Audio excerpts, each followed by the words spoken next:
Hello everyone, and welcome to Sevenoaks Campaigners Online. Today we're going to be looking at some more science and technology that you can do with cereal packets. And we're going to focus on some of the things that Victorians regarded as entertainment. Now at that time there was quite a lot of interest in colour, how we see colour and how colour mixes. And you could experiment on that by having things that would spin round. And so we're going to start with a couple of those. This kind of spinner uses string or cord to whirl a disc, first one way and then the other.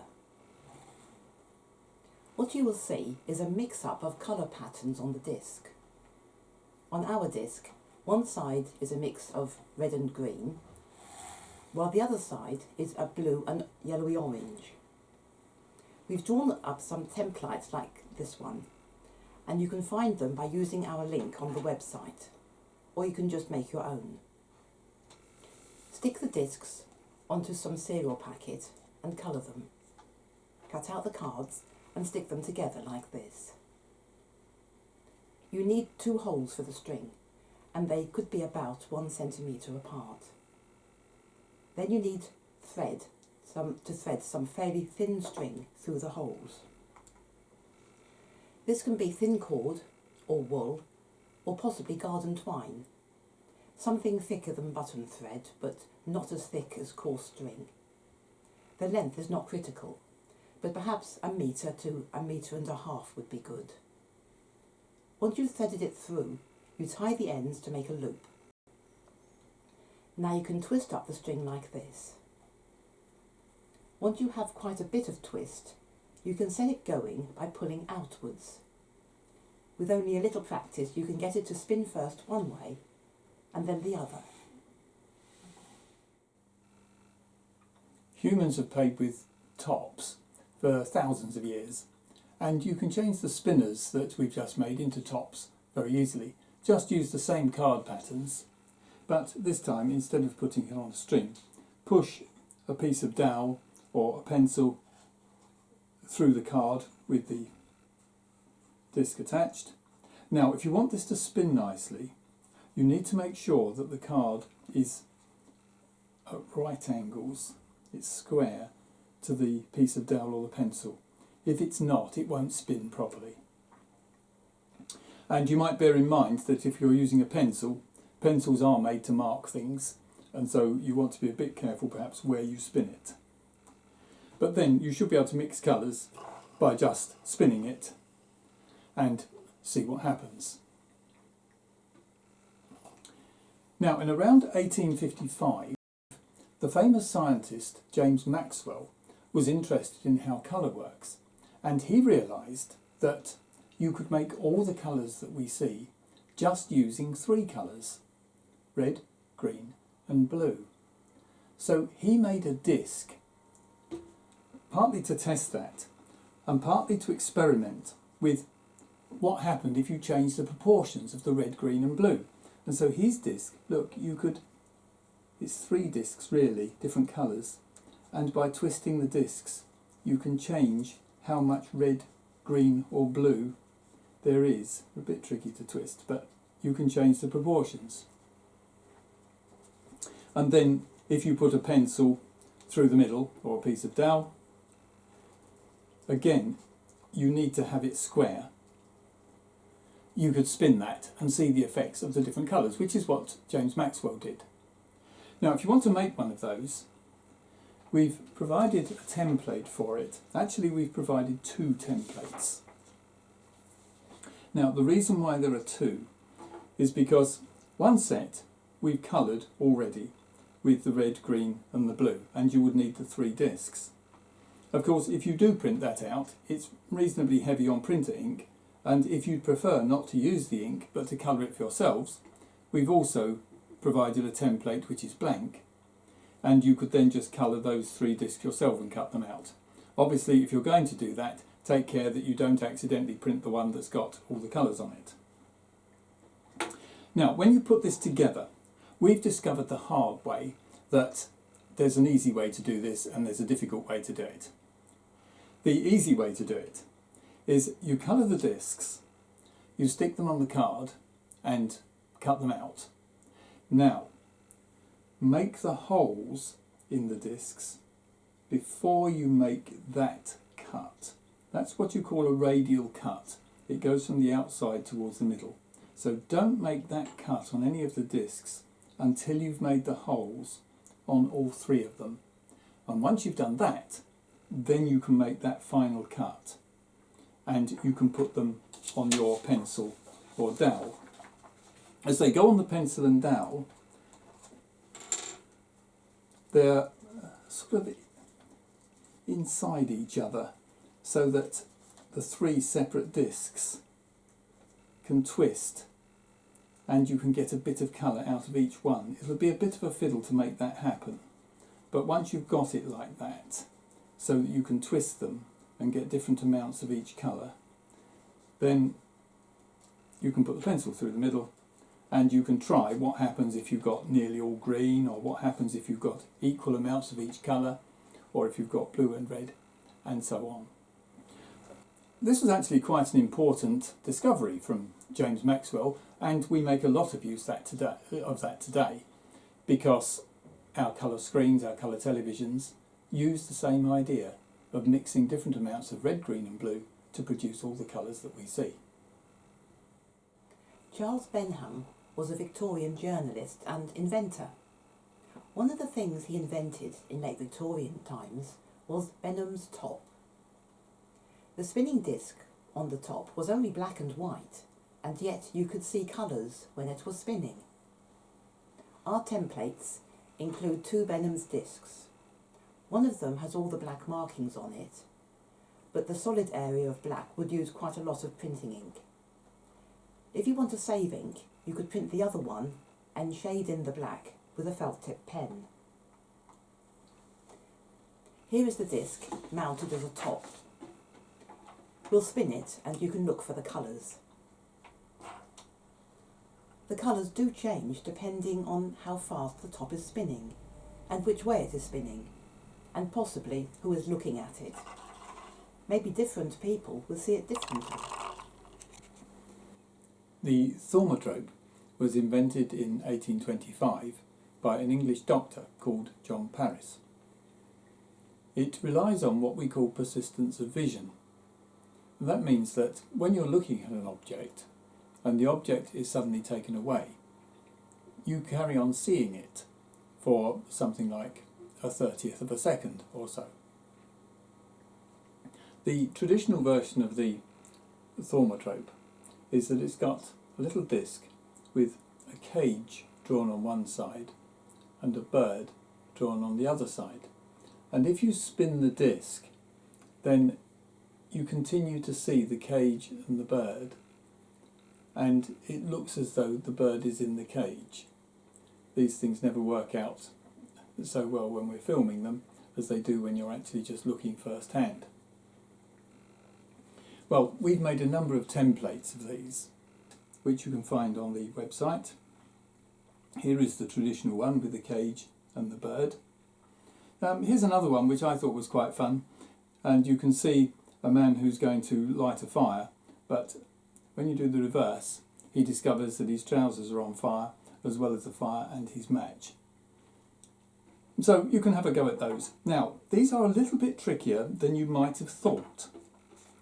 The trickiness is making sure you get the pictures the right way up.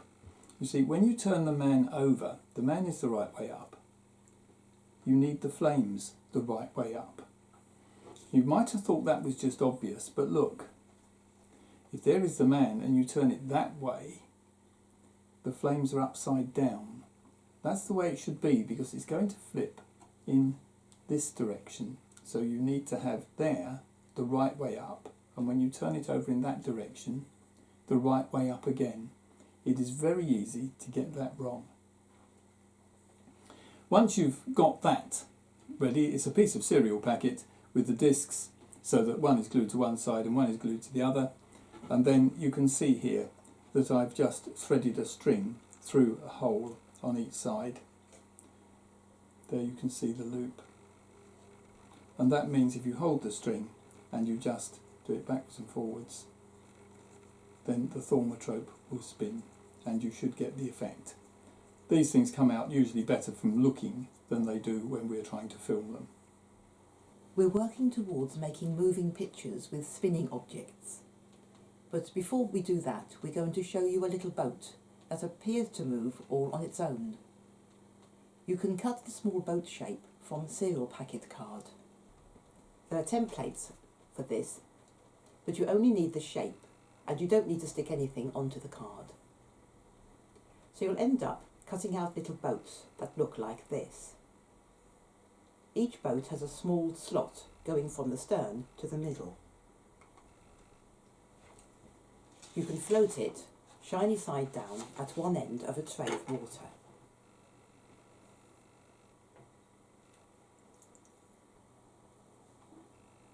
Then just touch a very small amount of washing up liquid in the slot. The washing up liquid changes the surface tension of the water and the boat moves. We don't know who invented this, but people have been playing in this way for over 400 years.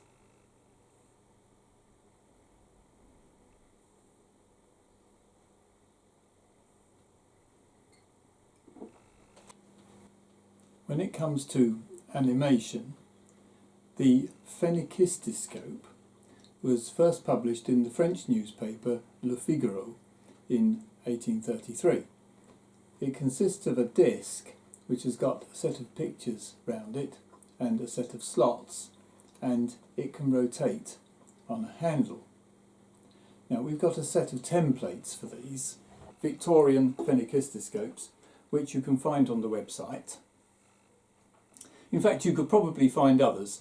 We found these just by using Google, and they come from the Library of Congress, and the same images we found on publicdomainreview.org. But you may be able to find others there that come from ancient times. The way you make it is fairly straightforward. You cut out the disc, and you can see the one we've got has got zebras on it, and each zebra is moved a little bit from the last one. So you cut out the disc, stick it on card, make sure you cut out the slots, and then finally you just need to pin it onto some kind of handle. So I've just used an old piece of wood here and a drawing pin or something like that, just so that that can be spun on there. Now to use it, you don't actually look at the pictures straight on. You hold this in front of a mirror and you look into the slots. You look through the slots from the back and you see the reflection in the mirror. And the idea is that as you spin the wheel fairly slowly, you'll be able to see the pictures move. The zoetrope came hot on the heels of the phenakistoscope when a British mathematician, William Horner, adjusted the design to make this. Now, our particular version hangs on threads. The pictures are on the inside, and you can see that there are slots. And the idea is that when you spin it slowly, you look through the slots of the pictures, so you don't need the mirror anymore. And when you look through the slots, you should see the picture move. There's a template for this too, and once it's cut out, it looks like this. Now, the pieces with the slots on, they've been stuck onto card. So those pieces are stuck onto cereal packets, the two of those. The pictures with the little stick men, they're not stuck onto card. You're going to use those just as on the paper. You might want to push the 3 holes to hold this up with a thread. So they're marked, but I've made the 3 holes there, and there. So we can get that part done. At the end of the slotted parts, you'll find that this end shape is very lightly shaded. That's the place where you're going to put the glue. And the way it works is this. You take one of these pieces and you glue it onto the other end like that. Now you have a choice. You can attach the pictures, in which case you'd be gluing them on like that, so that the picture goes between the slots in each case, and then the second set of pictures goes on like that, again, between the slots. Now you don't have to do that now. You could wait until the end and then just fix the pictures in place with paper clips. The only trouble with doing that is you'd have to make sure the paper clips don't actually get in the way of you seeing the pictures. On the other hand, the gluing is a little bit tricky, because you can glue this piece on, that's fine, and you can glue this piece on, except that you need to take care that at the end here you don't glue that last little piece, because you've got to be able to use that to glue under at the other end when you make the complete circle. When you do glue the whole thing round, make sure that you glue it round so that the pictures are on the inside. It's surprisingly easy to do that back to front. And you should end up with something like that, so that you can see we've got our little stick men on the inside and the slots, and you can hang it on the thread, and then it's fairly easy to spin it round and look through the slots to see the men. We've tried to draw these little moving men, but you may be much better at drawing pictures than I am, so we've left you on the templates also some blank strips like this. So there's a place that you can cut out this kind of strip without the little men on it, so you could draw your own pictures. The way these work is that there's a group of 6, so each one has to be slightly different from the last one to make the movement happen. So you start with 1, 2, 3, 4, 5, 6. The 7th one then is obviously the first one again. So these are 2 groups which are both the same, and the last one in each group leads on to the first one again, and those 2 pieces are what you would stick inside the zoetrope to make it work. And you can clip those in. If you've glued to start with, there's nothing to stop you paper clipping another version just on top of your glued one if you want to change the pictures. At all events, we hope that you've had fun with these projects. So for now, it's goodbye, and we'll leave you with our animation of a Victorian phenicistoscope.